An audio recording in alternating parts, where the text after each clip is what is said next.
So hello, what's up? Mag-unbox tayo ng isang budget smartphone today. At ito ang Xiaomi Redmi A3X. Ito na kayang sulit na budget smartphone para sa'yo. Tara mga ka-J-Vlog, check natin. So yan, mag-unbox tayo ng isang napakamura na smartphone ngayon, which is itong Xiaomi Redmi A3X. So ang SRP nito nasa around 3,500 pesos lang.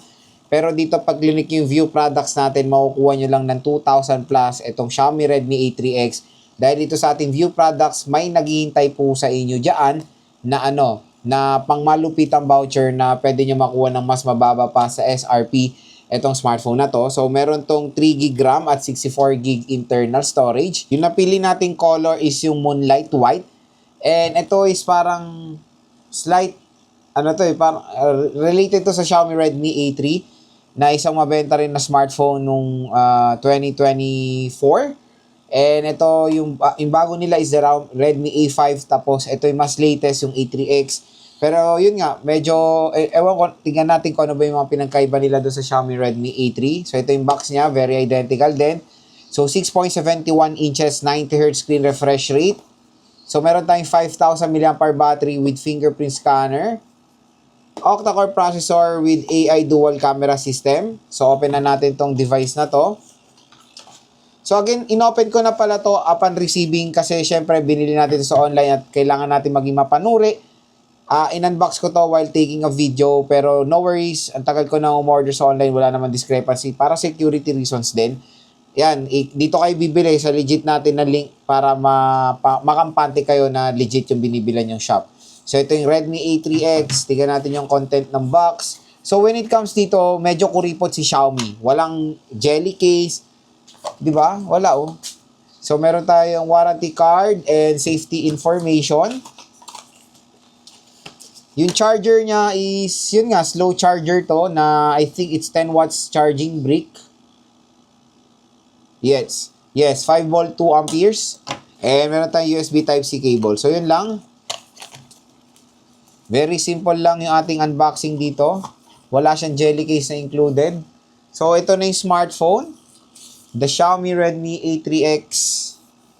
Yan siya. Tanggalin natin itong sticker niya. So, ito yung color niya na Moonlight White, mga ka-J-Vlog. So, very identical din sa design, of course. Yung very popular din na Xiaomi Redmi A3. Nandito pa rin yung napakalaki na camera module niya na nawala na yan sa A5. Mas better na yung sa A5. Parang na-adapt niya naman yung design ng iPhone 16. Pero ito, ayan lang po yung camera niya, yung nasa gitna. Meron tayong secondary camera dyan na very useless lang. Tapos meron tayong flash dito. AI camera. So, glittery effect, itong Moonlight White nila. At in fairness sa sa build quality, maganda siya. Yun nga, parehong-pareho rin naman doon sa Xiaomi Redmi A3 na I don't know kung successor ba to o mas murang version. So, meron tayong Redmi logo dyan. Sa frame niya is plastic din at matte finish siya overall. Ayan. So, dito naman sa right side niya, nandito yung power button and yung volume rocker. Sa taas naman is a 3.5mm headphone jack and yung microphone. Sa left side is yung SIM tray. Sa baba naman is the microphone Type-C port. So, yun nga, medyo weird na nandito yung speaker niya. Mas better siguro na sa baba. At yun nga, bad news, wala po tong screen protector out of the box. So, open na natin si Xiaomi Redmi A3X.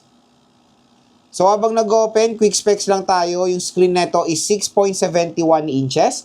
IPS LCD display with the resolution of HD plus 720p at 90Hz screen refresh rate po itong smartphone na to. So, yan, nag-open na siya. Setup ko muna to. Balik ako kayo. So, yan, nag-open na ang Xiaomi Redmi A3X. Ayan. So, syempre, in fairness, ang una nating impression dito is napakalaki ng screen size niya. Yun yung isang panlaban din dito ni Xiaomi when it comes sa budget segment. Biruin mo 2,000 to 3,000 pesos. Napakalaki ng smartphone na to. Nakakatuwa nga mga smartphones ngayon. Very affordable na talaga. Pasok na pasok sa mga budget ng mga consumers today. Compare dati, ganito, siguro nasa 6 to 7,000 pesos. Pero ngayon, makakabili ka na ng mura. So again, yung screen niya is 6.71 inches and the sad part dito is siya, Android 14. Hindi po to naka-Android 15 Go Edition. Hindi po to naka-Android 15. Android 14, 3GB of RAM lang siya. Very acceptable yan for the price tag na 2 to 3,000 pesos. So, I don't know kung meron tong update at hindi po to naka-HyperOS, para siyang basic na MIUI. And yung chipset niya is the Unisoc Tiger T603 with an octa-core CPU at ang clock speed niya is up to 1.8 GHz. And ito yung pinakamalungkot dito, PowerVRG 8322 to. So again, pag narinig nyo na yan, hindi po pwede pang gaming. Itong Xiaomi Redmi A3X, pwede, okay siya dito mag-ML. ML, Honor of Kings, yung mga mas lighter na modern games. Pero pag Genshin, WoWa, nako, tatapon nyo to pag yun ang nilaro nyo dito. 3 GB lang ang RAM neto eh. So, dito naman sa camera niya, meron siyang 8 megapixel main camera nga and 5 megapixel front-facing camera. So, ito is auxiliary lens lang to. Very useless lang yung camera niyan. Biruin mo, akala mo pag malayo, laki nung camera, no? Pero ito lang po camera niyan yung nasa gitna. Okay? So, design lang yan. So, biometrics na yan nga, fingerprint scanner at face unlock. Malaki nga battery neto, 5,000 mAh na renewable battery. At sad part dito is hindi po to fast charging. 10 watt charging rate lang itong Xiaomi Redmi A3X. Kaya sahan nyo few hours ang itatagal neto pag magcha-charge kayo dito sa device na to. Kahit gamitan nyo to ng fast charger, hindi po to magcha-charge ng mabilis dahil hanggang 10 watts lang yung capacity niya. So yan, kung interested kayo dito sa Xiaomi Redmi A3X, mas ire-recommend ko siya sa mga consumers na yun, casual things ang ginagawa, call centers, social media, nanonood. Pwede to sa mga natin, senior citizens natin, as a navigating tool sa mga motor taxi riders natin, sa mga grab riders natin. Dahil makunat yung battery, napakalaki rin ng kanyang screen size. 3GB64, I think, is the best minimum na rin na pwede natin makuha sa 2,000 pesos, 2 to 3,000 pesos. Sulit na rin naman siya.